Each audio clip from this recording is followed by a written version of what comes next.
आज मैं शंकर के ब्रह्म और रामानुज के ब्रह्म की तुलनात्मक व्याख्या करूंगी। यह बीए सेमेस्टर 2 पेपर C3 के पाठ्यक्रम का हिस्सा है।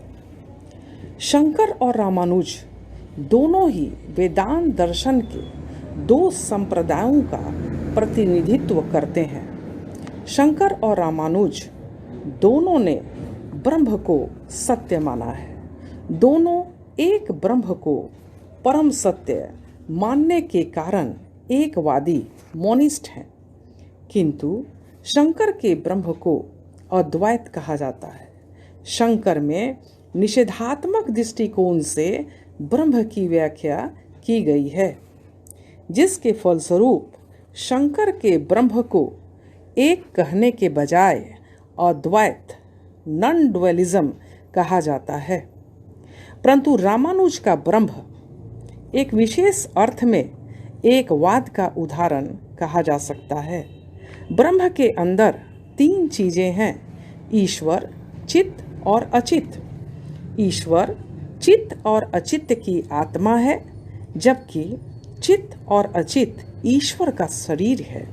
यद्यपि ब्रह्म तीनों चीजों की समष्टि है, फिर भी वह एक है। इसलिए रामानुज के ब्रह्म को विशिष्ट अद्वैत अर्थात विशिष्ट अर्थ में अद्वैत क्वालिफाइड मोनिज्म कहा जाता है।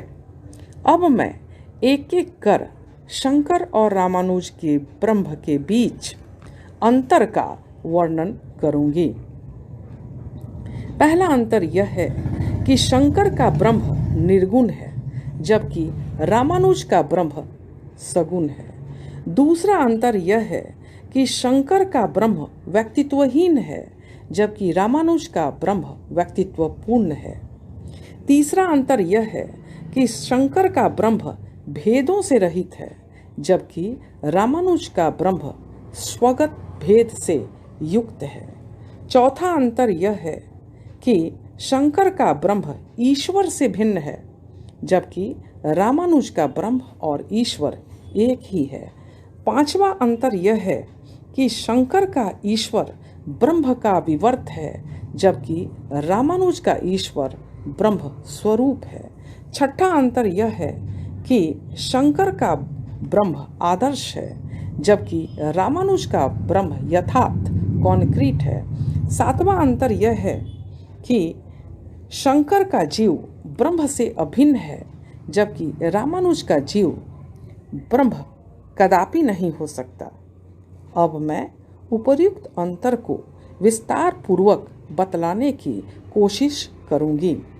पहला अंतर यह है कि शंकर के ब्रह्म और रामानुज के ब्रह्म में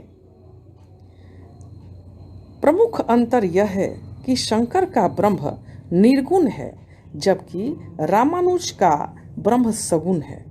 शंकर का ब्रह्म निर्गुण और निराकार और निर्विशेष है, परंतु रामानुज ब्रह्म में शुद्धता, सुंदरता, शुभ, धर्म, दया इत्यादि गुणों को समाविष्ट मानते हैं। दूसरा अंतर यह है कि शंकर का ब्रह्म व्यक्तित्वहीन इम्पर्सनल है, जबकि रामानुज का ब्रह्म व्यक्तित्वपूर्ण है। शंकर के ब्रह्म में आत्मा और अनात्मा के बीच भेद नहीं किया जा सकता है, परंतु रामानुज के ब्रह्म में आत्मा और अनात्मा के बीच भेद किया जाता है। इसका कारण यह है कि ब्रह्म के अंदर ईश्वर, जीवात्मा और जड़ पदार्थ समाविष्ट है। तीसरा अंतर यह है कि शंकर का ब्रह्म सभी प्रकार के भेदों से शून्य है।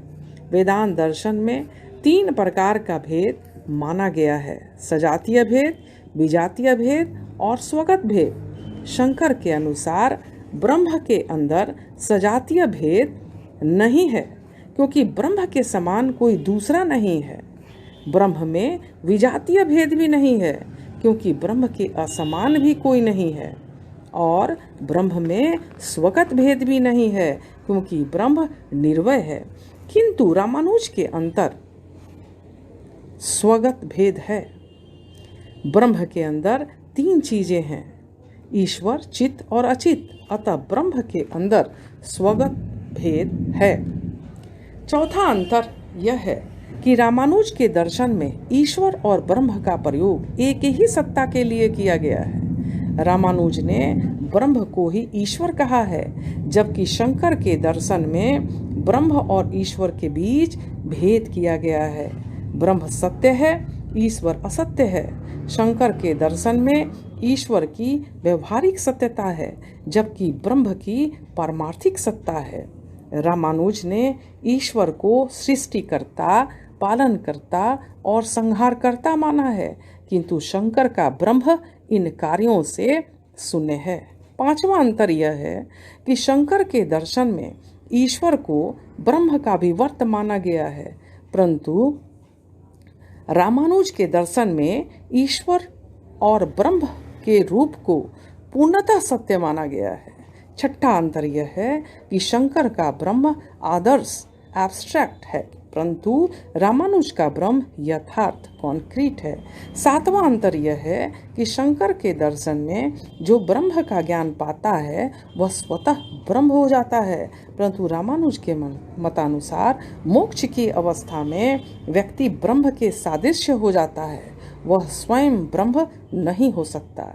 इस प्रकार दोनों विचारकों शंकर और रामानुज की ब्रह्म संबंधी विचारधाराओं में अंतर पाते हैं। धन्यवाद।